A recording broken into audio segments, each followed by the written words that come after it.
Welcome to another week of Ask Simmo, presented by ECU, where we continue to bring the fans' questions straight to the senior coach. Now, last week, Simmo, you're very critical of my shirt that I was wearing, so I've worn a jumper in today, mate. This is Old Mervs. They're a band in Western Australia. Okay. I want to start with you. Music, do you listen to it? And if you do... I don't know who they are. Yeah, that's fine. I didn't think you would. No, I'm stuck in the late 90s. All right. And I'm proud to say it. Okay, good. So, so you're quite critical of what I was wearing. Again, you've worn shorts. Yeah, Not all of us get a uniform. I don't know, was I like critiquing or I thought it was off camera I was doing that. I think it was, but I'm bringing it onto camera this week.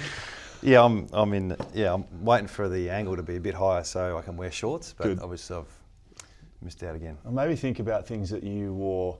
I was like, when have I seen Simmo wear casual clothes? He always wears West Coast. Yeah. And I invited you to my engagement party. It was quite early in our relationship, Simmo, and you came in thongs, jeans. Everyone was nicely dressed apart from you. So that's pretty much the only thing I could think of. I don't remember that. So thanks for that. I'm glad That's I good. did it. Yeah, my wife did. I don't think she did actually. Anyway, now let's get back into the footy. Melbourne. How do you go preparing for a game like that, given what happened with the losses to personnel against clearly one of the best sides in the competition? Yeah. How do you do that as a coach? It's a good question. It's a challenge because there's the ability to win, and you want to be prepared to win, and we did that. And then there's the 8 changes we had to make, and then we had another 2 players on the borderline as well. So, and then there's the messaging to the players that are playing. So I lean on the leaders, to be honest. Tommy Barrass's first game as captain, and he did a tremendous job during the week to prepare the boys. And it's a bit of a look to the future as well, of what we've hopefully got down the track. So, yeah, managed as best we could. I thought we started well. I thought the way we prepared and what we were chasing, we got for the first half, but we just couldn't sustain it, which I don't think we're surprised by it with the players we had in the side. And it was more the experience and the lack of. I think probably 6 players under 10 games experience. So, and Melbourne, elevated, and we couldn't match it. The untrained eye, mine, that first half, it looked like high pressure, work around the ball, and then some aggressive ball movement. Would that be fair? Yeah, look, and that's pretty obvious. I mean, that's the competition at the moment. There's not a lot of control. There's a lot of chaos in the game. So embracing that, having a method behind it is something that we've been training, and for parts of the game we're getting it. But yeah, it was disappointing the fact there was some goals there we conceded that, looking on reflection, that we could have stopped. So there's what we're chasing, there's the opposition, and then there's the stuff that's week to week. So we'll review that. But essentially we're going after the same thing every week. Yeah. So gather round coming up, 2 games in a row in Adelaide. The side staying here, effectively travelling normal games. Was that like something you had to think about as a match committee, or was that a player decision, your decision? We thought about it briefly pre-season about what to do. You're talking about staying in Adelaide for a week and playing 2 games. Yeah, and I noticed Fremantle are doing that. No, we heard away from that. Mainly, it's a 2.5 hour flight. It's actually just another round in the season. It's not like we get the week back. So yeah, we feel like as many days you can spend in your own bed by the end of the year, the better. And that's the decision we made. Might be the wrong one, but it's just the one we made. Yep, good. Let's get into some questions from the viewers and the listeners.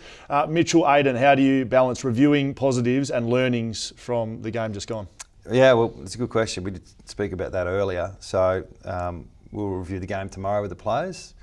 Pretty pragmatic. This was great. This was not great. And then the line coaches take over a little bit as well. So, yeah, not trying to fluff things up too much as we've got some of the areas that we know that are against us a little bit with the personnel, but there's some non-negotiables as well. Is it a group thing or an individual thing? This is from Will Schofield from Mount Hawthorn.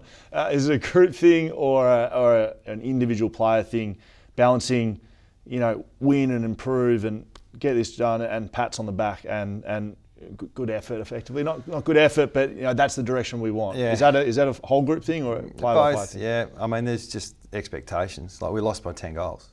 So, there's expectations, and then there's this is what good looks like and this is not good enough. So it's not that complicated, as you know, Sco, but you can make it really complicated, especially the backs. You get quite deep in some things, especially what's going on up the ground. So I'm trying to keep that as simple as I can. See ball, punch ball. Yeah, just be a good defender, Scully. Trina George, how do you manage the first-year players going forward, considering the long season and their bodies aren't the same as the experienced players? I've got an eye on it. Yeah, it's actually everyone's different, but they're 18-year-olds, so we need to keep an eye on that. And Ruben's a classic. He's an inside mid playing on, premiership player, Norm Smith medalists, Brownlow medalists. So we've got to be careful. Yep. Okay. Miguel Sanchez, who's very good with his stats on social media. How did you see Bailey Williams' game against Brodie Grundy? Yeah, well, he's transitioning as a player. So I reckon he's probably played 40-odd games. I reckon 36 of them has been with another ruck. Yep. So either with Nick or with young Jamison, or even last year we had 2 or 3 rucks that played. And the last 3 weeks he's been on his own. And so he might be lowering his colours, but he's developing some resilience on the way. So when he gets tired, how does he, compete still? And I think since round 1, I've seen an improvement. So still lowering his colours against really good ruckmen. And the Freo game, he had 2-1 ruckmen to compete against. But on the weekend, Grundy was a better performer on the day. But we still see some growth in what Bailey's doing. He wasn't recruited to the club as a ruckman. Can he be a standalone ruckman?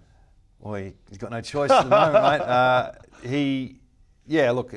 He's put more work into his ruck craft than his forward craft. So I think long term it'd be great if he was, pinch hitting in the ruck and stay as a key position forward. But at the moment, he'll play first ruck. Perfect. Brad Ball asks, have you ever considered sitting one of your assistant coaches behind the goals to see a different view of the game and the amount of space we allow the opposition compared to what our forwards get? I kind of know the answer to this. You get vision live, right? Yeah. In the box? Yeah. We get behind the goals. Vision at both ends. So, yeah, Do you look at that much? A little bit, not a hell of a lot. I think the coaches do that. Do the line coaches do that? Also got guys looking after team defence, looking up after offence, and then there's the eye and what you see as well. What do you spend the most time doing?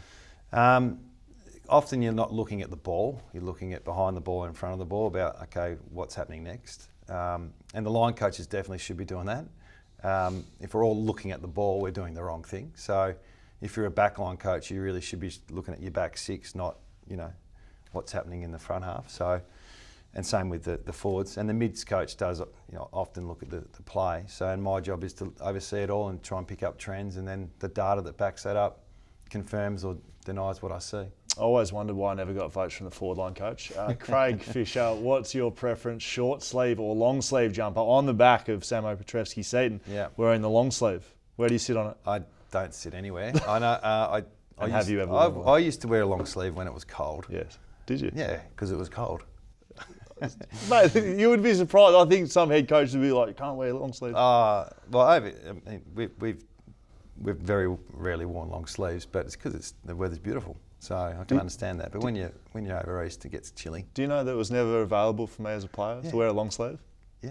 Right. So why is it now? Why did I never get to wear a long sleeve? Mate. I've got other issues to worry about than what happened to you and what's happening now with long sleeves. Mate, thank you very much. Right, thanks, good job. That's it for this week's episode of Ask Simmo, courtesy of ECU. Good luck in Adelaide against the Cats, mate. Thanks, mate.